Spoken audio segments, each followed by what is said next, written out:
Okay, we are live.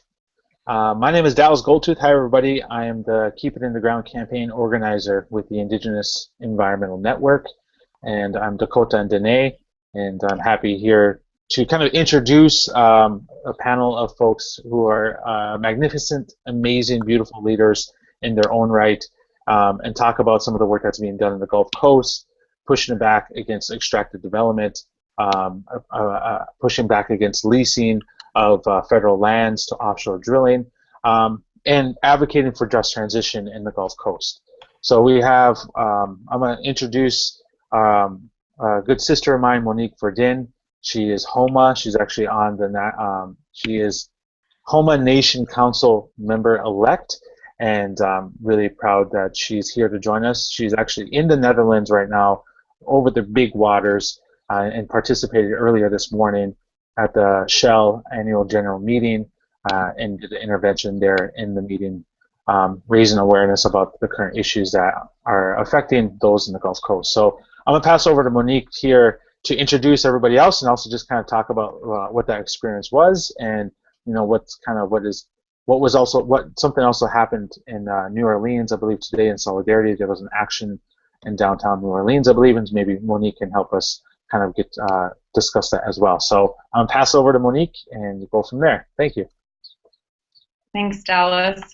I wouldn't be here if it wasn't for the Indigenous Environmental Network and also our allies here over in on the other side. So Suzanne is here with UK Tar Sands Network, and I worked with both Dallas and Suzanne over in Paris during COP21 and was part of the media team there. So it's it's really nice that these relationships continue to grow and expand, and here we are in The Hague right now. I never would have ever that I would be attending a Shell annual general meeting. It was not on my bucket list. They do have really good cakes there, though. When you get there in the morning, they get you all sweetened up before they bring you into the dark den. Daryl Malik Wiley is on the call too right now, and he represents the Sierra Club in New Orleans. Daryl, are you specifically in New Orleans, or is it along the Delta? Is that your territory? New Orleans, but any place in Louisiana is where I'm at. So mainly have worked along Cancer Alley since the 80s, but getting into a lot of the work on offshore oil drilling the last couple of years. Daryl, I actually referenced Cancer Alley this morning when I addressed the board. So the whole our day, kind of started out in front of the circus theater, and we were really the only protesters that were there. I mean, not protesters, we're interveners, right? It was an intervention. So the Cry-U-One project, which was a multi-platform performance procession, kind of mile-and-a-half eco experience in St. Bernard Parish back in 2013. They readapted the performance to take it on the road to tell Louisiana's story, and some of my images were used and blown up 10 feet, 10 feet long, 5 feet to 6 feet wide. And so we had these banner posters with us, and so it was kind of funny. There was all these suits walking in and people getting off the tram, and there we were with our Keep It in the Ground, Indigenous Rising, banner, and then we would show each of the photographs because we have a small crew here of hands and brilliant minds who have been cranking out media. There's a really brilliant film that was just a short film that was just put out of our activities today as well. So please share that. But yeah, so we chatted with folks as they were walking in. There was one other group that showed up all dressed in these like orange puffy jackets, telling us that orange was the new green. They were there to promote. They were the number one company for solar and wind here in the Netherlands.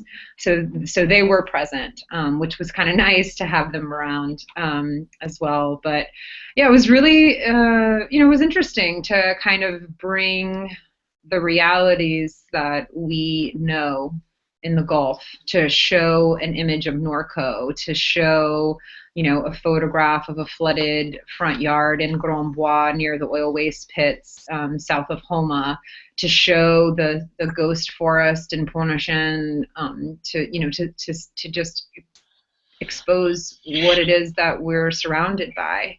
Then we went inside and had a cake and a coffee and went into this room, and they started their meeting. And the film, they showed this short film about, how great they are, and, what Shell's doing, and, how they're saving the world basically by producing oil and gas. But then there was also a really, there was a lot of talk around climate change at the meeting today. So they open up the meeting, the chairman speaks, then the CEO, gives his spiel, and then they open it up to the shareholders to ask questions or make comments.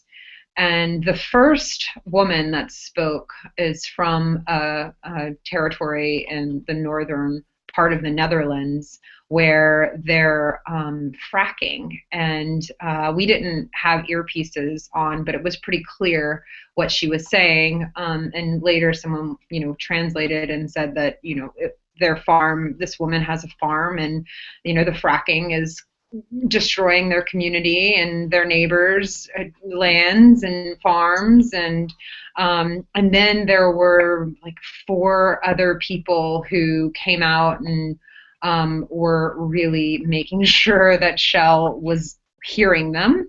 And I don't know if they got thrown out or not, but they definitely were. They let them go on for quite a while, and then kind of shut them down. But it was, it gave me a little bit more courage to get up there. I mean, these are just humans in suits, but that whole space is, it's one of those funny things where you walk into the room and you're like, wow, this is how the decisions of the world get made. It's like these guys sitting at this panel in this room right now that's going to, really affect so many human beings and other life forms and waterways all over the world.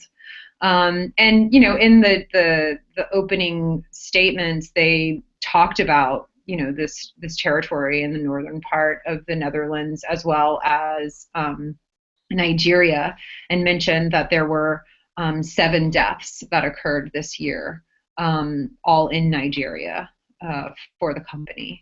Though one of our colleagues who was here, he's with Platforms in the UK, James, he called them out for actually not reading the names of the 7 lives that were lost, which, those are the lives that we know of, right? I mean, how many of the lives of the people who have been affected by the effects of Shell's business all over the world are plagued and have lost their lives or lost their lands.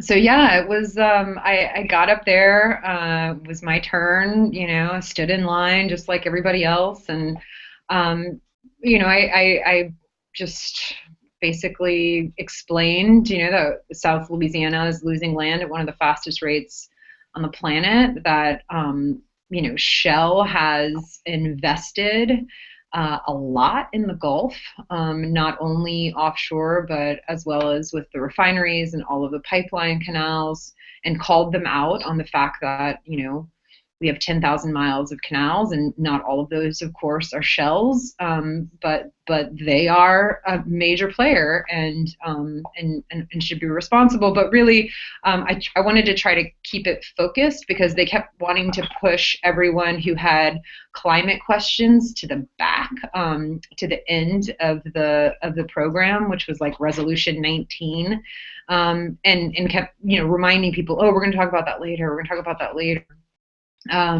So I tried to stay on point, to really just call them out and say that, and they didn't mention in their opening remarks that they had just had this, almost 90,000 gallon oil spill 2 weeks ago in the Gulf. So I reminded them in the room that had happened, and then questioned, how they could continue to explore in some of the deepest waters ever in the Gulf of Mexico without being able to ensure the safety of our water and way of life and marine life.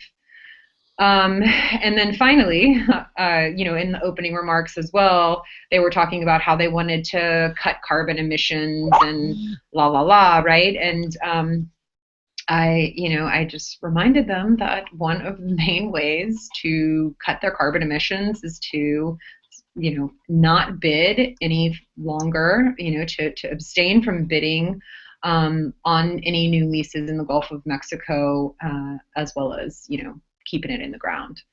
So, they're all very nice, and they're kind of, yes, well, we're going to address your climate comment later, but yeah, the spill happened, and it wasn't a well, it was a pipe that leaked, and So, it was kind of, they were just trying to get on with it already. I really felt that, but my whole body was like shaking, as I was addressing them. I'm not really sure why I got myself all worked up and emotional, but I guess the reality is that, their business as usual affects not only my life now, but the generations to come.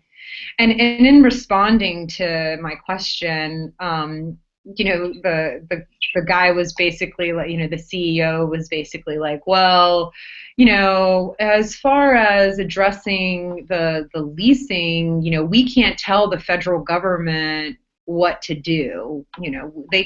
They do what they want to do, and then we just try to make the best decisions from that point. It's just like, okay, whatever.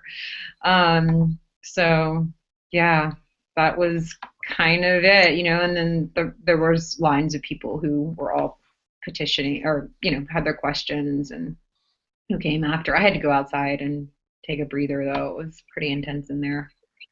So if anybody wants to have conversation, please interrupt me or ask a question. I feel like I'm just talking to the little eye in the computer.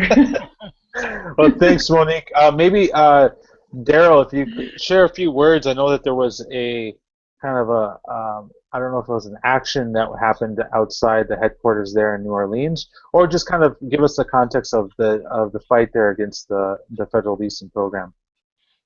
Yeah, there was a sort of a press event with a number of people there, issuing a press release talking about, the fact that we were there in support of folks at the Hague at the Shell stakeholders meeting, but then all these things that have happened with the 90,000 gallons leaked at the Shell pipeline, and how Shell has not treated Louisiana well, and they basically, like all oil companies, they treat the Gulf of Mexico like it's theirs to dump in, and don't care about people or wetlands or the fish, and have created a sort of the industry likes to call it the working coast. I think we need to rephrase that into the toxic coast and really talk about how toxic it's become. I know some fishermen wouldn't like us to say that, but it's bad, and we need to some way phrase it so that people start being aware of how bad it is in the Gulf of Mexico. So we'll see what kind of press coverage we get, and we'll make sure Ann and others will send it around. Daryl, was Shell, were they, yeah, how did they respond to you guys being there on their steps today? We didn't see them. You know, they go inside their building and shut the doors. So they weren't there. It wasn't like when we did the Mr. Bill thing where we went inside and they had security guards trying to arrest us. But this was more laid back today. Joisha, you know, today us using the photographs as an entryway for conversation and also for exposing, you know, the realities. I really felt how powerful art is for the movement. And you know, you've been doing such amazing work with the Radical Arts and Healing Collective, and today Ananda Lee Tan, who's this incredible organizer based out of Canada. Yeah, you know, when I was in Paris, we were on a panel together, and he had made this comment that the responsibility of the artist is to make the movement irresistible. So I don't know, I thought about that today because he was, you know, kind of loving on the stuff that we were pushing out and realized, and, you know, remembered that quote, and definitely think that, you know, the work that was done for 323 was so powerful and beautiful, and just having that space for people to come together. But I was wondering if maybe you could speak that a little bit, just that art and activism, action movement stuff. Yeah, I mean, I think that, and then there's a little piece just related to the No New Leases stuff too, because, you know, I have like my art activist hat, and then I have my organizer, you know, Gulf Future, kind of trying to build a coalition across our region hat.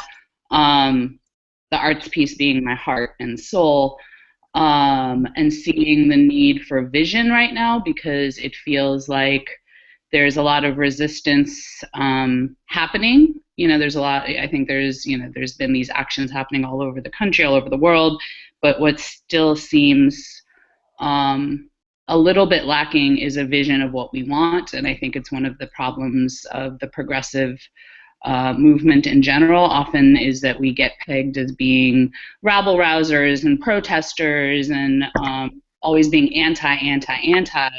And I think one of the jobs of the artist in the movement is to provide a proactive vision that we can all be moving towards. And some of the work that we've been doing, like we just had the Keep in the Ground action camp in Colorado, where we went through a collective visioning process and bringing, you know, these people together who are working across movements in the country to vision what it is we want to see. And I think that's part of the power that art can provide is, you know, the process itself provides vision for our movement, and then the product provides inspiration for the folks and gets our message out. So there's kind of the two parts to how I think arts can really be activated in our movement. And I think, you know, centralizing artists more in resourcing artists and really elevating the role that we play is important. I also feel like, just to name, like Ananda is of Bengali, he's Bengali, which I didn't know. It's like, oh, you're Bengali, I'm Bengali. You know, we come from places like Bangladesh, like Louisiana is losing land, you know, it's very similar issues. And one of the questions I have moving forward is how we can, you know, build more global synergy in the places that are most impacted, like Louisiana and Bangladesh. That's like questions that I have in my mind is, you know, Shell is exploiting folks in Nigeria, you know, BP is exploiting us in the Gulf Coast. Like, how do we as a global movement start to really build alliances and build vision together? So it's like part of my, like, what if we brought some arts activists together from different parts of the world and see what happens if we can create a global vision. That'd be really dope. So that's kind of where some of the things I'm thinking of as you're in The Hague and, you know, doing more international stuff. Yeah, especially in Louisiana, how do we connect to folks in other places that are just as impacted, like my ancestral homeland? And then finally, the other thing I want to say is just that action that just happened in Colorado was for 6,000 acres of public land from the BLM. What we're talking about for the August action or the August auction in the Gulf of Mexico is 47 million acres of the Gulf of Mexico. And so this difference in scale of 6,000 to 47 million, and then the differences in resources that are put into like saving those 6,000 acres as opposed to the resources that are put in to our region for 47 million acres. I feel like it's a call to action for the national groups and the funders and people who I think have just, you know, it's like our images are used, you know, your images are used. And the, you know, the BP oil rig is always used, but then how are we being resourced for our fight, which is the greatest fight in this country in terms of scale and scope of extraction. So I'm excited that there's movement building happening, but I also feel like there needs to be a pretty strong emphasis on resourcing us who are fighting oftentimes with no paycheck. We're just fighting because we know that if we don't, like, our lands, our lives, our cultures are going to be lost. Yeah. So the two auctions coming up, right? There's the August one, and then there's the one that's in March of 2017, right? So I totally agree with everything that you said. I especially, you know, that whole where are those places and who are those people who are experiencing similar situations with a different mask on. And when our delegation that was just up in DC, you know, we were running with all of these folks from the Arctic, and yeah, that solidarity and being able to be like, oh guys, you need to just point to Louisiana. We're the perfect example, right, of why everyone should be fighting wherever they are. So yeah, I think that that's really important. And I was wondering if you or Daryl had anything, you know, to kind of you let people know what's going on as far as, you know, what's happening in August, or you know, what maybe, I don't know, just brainstorm about what we could do, you know, that vision part. What is the vision and how do we do that? Or I don't know if you had anything to speak to those points. Well, this is Daryl, and you know how we are with activists. I'm thinking about next week. I have to, you know, think about more. I'm trying to get more money out of the Sierra Club to do stuff in August and March. We're trying to push to get another staff person that would specifically work on just offshore oil leasing and just transition. But that's a fight within the club that we're going to continue. One thing that I think we also need to sort of put out there, and there's this article that you should Google. It's called Louisiana's Lost Its Boot, which is a really good article, but the main thing about it, it talks about how the map of Louisiana that the state shows is not the map of Louisiana, how all this stuff is gone. And it's a really, really powerful image of what is gone from Louisiana and what will be there in the future, which is, well, as we know, all the coastal areas will be wiped out. So we need to build on those type of images of what we're going to be losing as far as vision of the coast being gone and what that means to people. And Monique, in terms of vision for August, ooh, there's a really bad echo. We've been vaguely talking about potentially having a week of action or a week of events, because August 24th is 5 days before the 11th observance of Hurricane Katrina, which is for all intents and purposes, a climate catastrophe, and creating an intersectional message, because part of, I would argue that part of the vision is to envision what do we do, how do we resist, adapt, create, build a future for all of us, and that future, for it to be just, has to deal with many issues, not only creating a clean energy infrastructure, but also dealing with the legacy of slavery, with the legacy of economic extraction, the legacy of stealing land, from indigenous communities. All of that, in order for us to really have a just transition, needs to be dealt with and needs to have solutions and visions. And so for August 24th to 29th, thinking about an arc of visionary events that aren't just protest-related events, but if we're going to bring people to our region, if we're going to bring ourselves together, how to use those spaces in that time as a place for movement building and vision creation, in addition to resistance, and in addition to direct action and all of those other pieces. But we can also use it to actually create the future we want to see. So that's kind of part of the things I'm thinking about for that week. So, from August 24th to the 29th. Hey folks, so I just want to jump in here. I think that the 24th is obviously a key date coming up, and I think that there's going to be a lot of mobilization around that. And as it gets closer, I'm sure there's going to be a lot more information that people can go towards. So folks that might not have seen the introduction, my name is Dallas with the Indigenous Environmental Network, and I wanted to actually ask a question. There's a couple of folks on the chat here, down in the bottom here, from some national organizations. IEN is a national organization. I know that there's some folks from the Rainforest Action Network, as well as Friends of the Earth, who have been helping support a lot of the work, the amazing work that's happening in the Gulf Coast. So I was going to ask if any of the folks from Friends of the Earth or Rainforest Action Network wanted to speak up, Ruth, and see if they wanted to say anything about where do they see the support, or supporting the Gulf Coast region and the work that's being done there, and all the things that are coming up. So I just wanted to throw it out there. Yeah, awesome. Thanks, Dallas. Can you, I'll wait here, I'm on mute. No, we can hear you. We can hear you. Oh, you muted yourself now. You did the opposite. Okay, there we go. Awesome.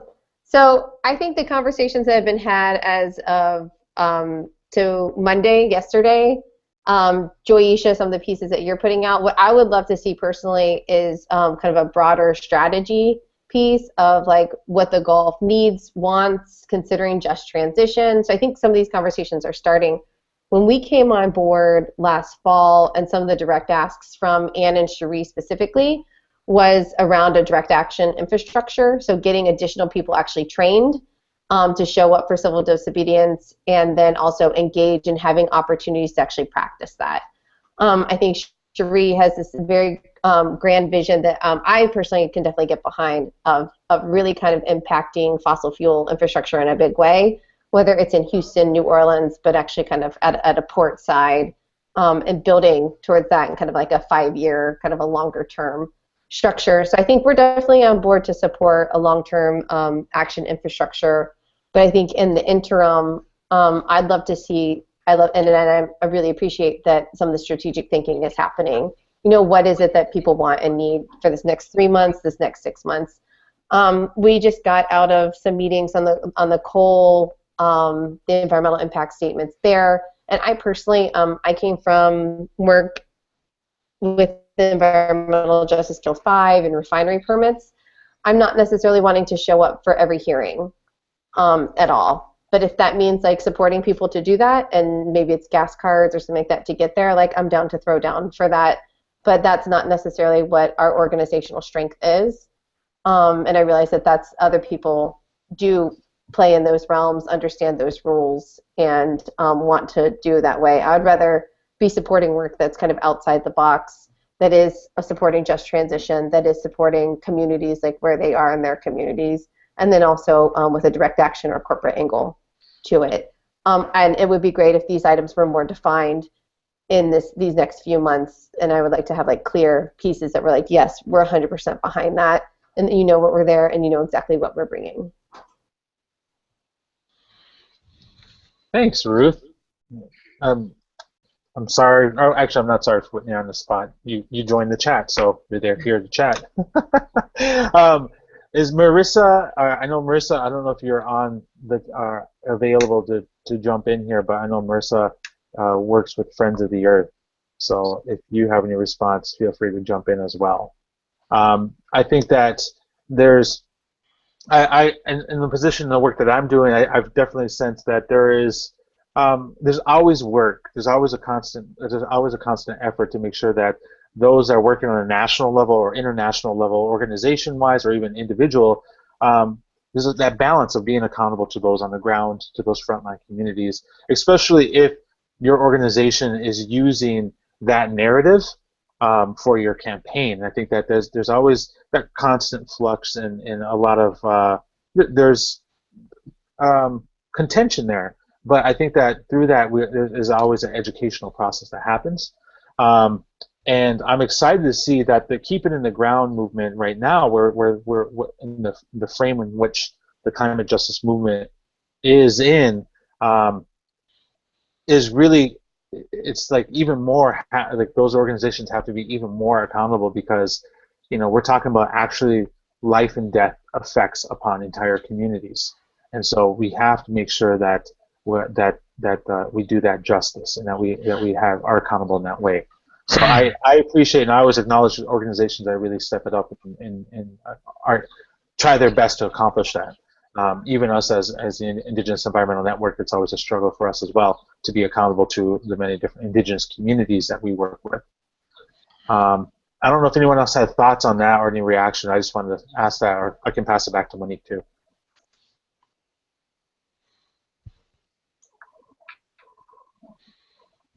Yeah.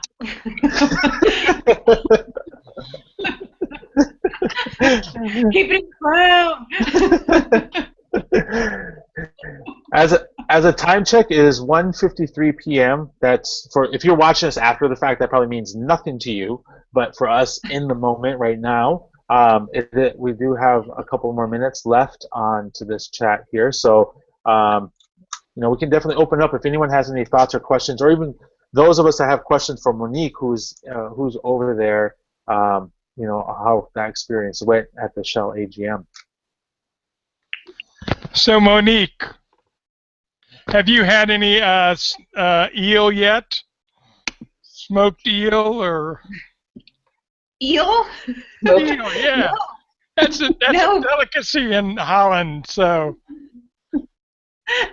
I didn't know. We've been like basically 4 people at a table. We ordered takeout yesterday. It's not really like a romantic trip to the Netherlands with good people, but yeah, I mean, they're beautiful too. But yeah, no eel. I'll have to try that. We're looking for gin. We're gonna reward ourselves.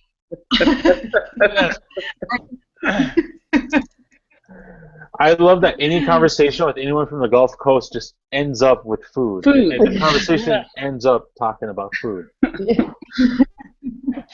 I do have a question. I am thinking about food now and all the things you could be eating, Monique. But when you were talking about, being at the AGM and the Shell folks, like one of the things I know I've been talking about with Houston folks since last year is there's this annual conference in Houston called the SARA Conference. We tried to figure out what the acronym stands for and we cannot figure it out. But it is the industry conference for the executives of extractive industries. So they have an oil day, they have a gas day, they have a nuclear day, and then they have a how are we going to deal with like the activist day. And it's like all of the executives, it's energy ministers from different countries like Saudi Arabia and Europe and Japan and the US, and like Secretary Jewel goes, and it is, I really don't understand why and how that particular thing has not been did, or just any kind of protest and resistance hasn't happened there. So one of the things I'm thinking is, how do we, if we're going to take direct action, and going to these shareholders meetings is great, but there are these things where they're bringing all these people together at the same time. Like, I was in the elevator with the energy minister of Mexico during the Ayotzinapa stuff. Like, I was like, what do you do when you know that these people are gathering and they're making decisions, like you were saying?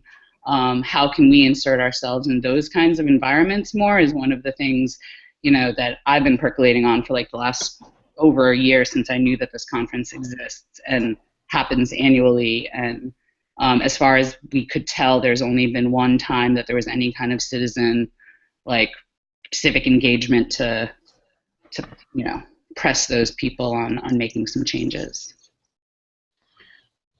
Yeah, I'm down to do a little disrupting, or just to, I think that that's what was really powerful about today, is that we weren't standing chanting or pointing the finger at them. We were just like, this is how it is. This is what it looks like. This is where we're at. This is why I'm here. And I think that, finding creative ways to, what is it, like going through the third wall or whatever with them, whatever those walls are, and like actually like bringing them in, because they're all, everyone, we're all human, they seem very other. Maybe some of them are not all human. I don't know sometimes, but, I think that, finding the space to really connect with people, and then also, I keep thinking about, how do we make it, it goes back to that, making the movement irresistible. Like, how do we make it beautiful and hilarious and real, and something that, like, you can't deny, you can't say, oh, you're being naive. It's like, and I think that's what I loved what you were saying earlier, as far as like, how do we challenge them by presenting that vision of what we want, and use that dreaming as like the stepstones that we need to build upon. So yeah, when is that, Sarah? It's in April. It's February, March, April of every year. Last year it was it started the day of the 5-year observance of the BP oil disaster, and the BP CEO spoke on the 21st of it, like the day after.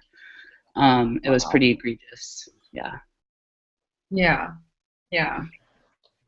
No, and it really was. I think that I was asking, our allies here, like, why do you guys go to these things? Like, James with platforms, this was his like 15th thing, or AGM, not just a thing. And he was like, well, people have to show up, and then when we got there, and it was like, holy wow, there, Shell is everywhere, and they're doing, they're committing crimes against humanity everywhere. And where are the big NGOs? Why are they not here? Why are they not?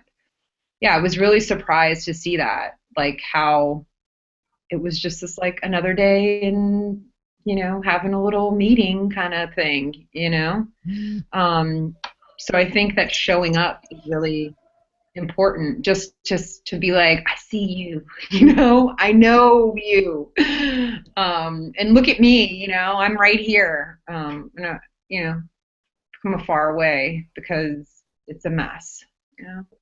Are folks planning any additional engagement with Shell, whether it's in the Gulf Coast or any kind of additional corporate campaigning on them?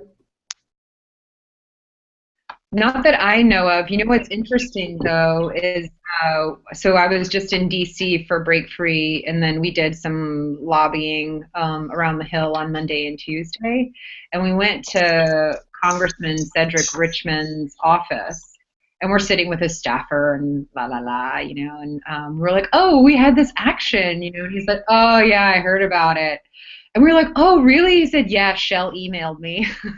We were like, yeah, good, so they They know that we're out there, and I think that, you know, especially coming from the angle of like the fact that Shell sponsors the New Orleans Jazz and Heritage Festival, and that they're so proud of themselves for doing that, you know. I think that that is, you know, people have tried to call them out more, but to really like, oh, you care about culture. Well, let's talk about culture, and let's really talk about this place. And trying to just challenge them would be really helpful. I mean, maybe they won't want to engage us, but, you know, I don't know. Maybe that's an inroads of like, you know, kind of calling them out and being like, oh, you care about us. You want us to have this culture and this experience and whatever. But meanwhile, back at the ranch, you know, we're carving up this land, and yeah. So I mean, I'm down for trying to figure that conversation out or bringing them in. I mean, I think that's one of the things with just, yeah, you know, some of the work that I've done, getting people to sit down at the table, like to really sit down at the table to like share a meal or something, would be an interesting way to kind of break down those walls. Because I mean, and this is the thing, you know, especially in Louisiana, because so many of our people are tied to the industry. You know, there's like this truth and reconciliation and healing that really needs to happen in order for us to move, to go further and to move collectively, which is what we need. So yeah, anything that we can do to make that happen, I think, is really a worthwhile investment.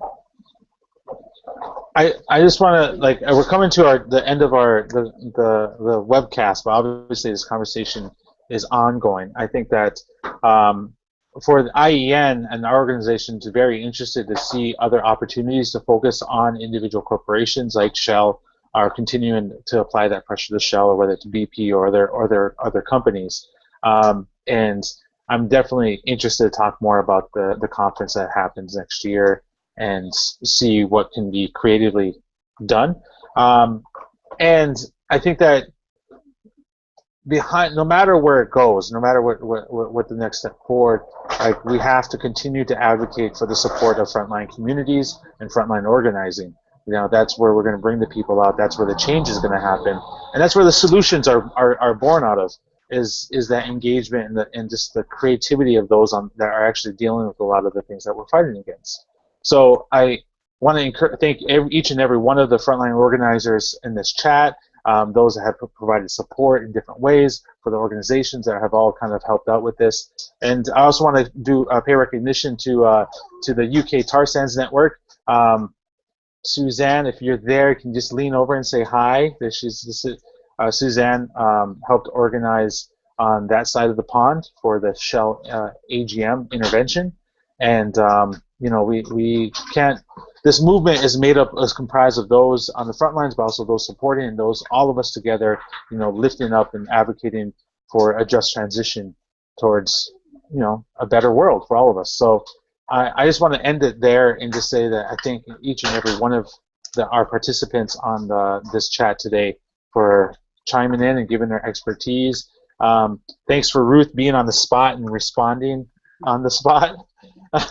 And Joisha, I hope you enjoy your time. You're on the West Coast. It's all sunny in the background. I just want to climb through there, which is really creepy. Sorry about that. And thank you, Monique, for all the work that you've done, and Daryl, who also joined us, who had to drop off. And we'll be around. This video will be posted after the fact. It's being recorded, so we'll have the video link will be shareable for those that want to watch this after the fact. So that's it. Thank you guys very much for joining today's call. And pay attention to the No New Leases hashtag and Keep It in the Ground hashtag. There's a lot more action happening across this country and also the globe. And talk to you guys later. Thanks, Dallas, for amplifying too. Bye. Take care.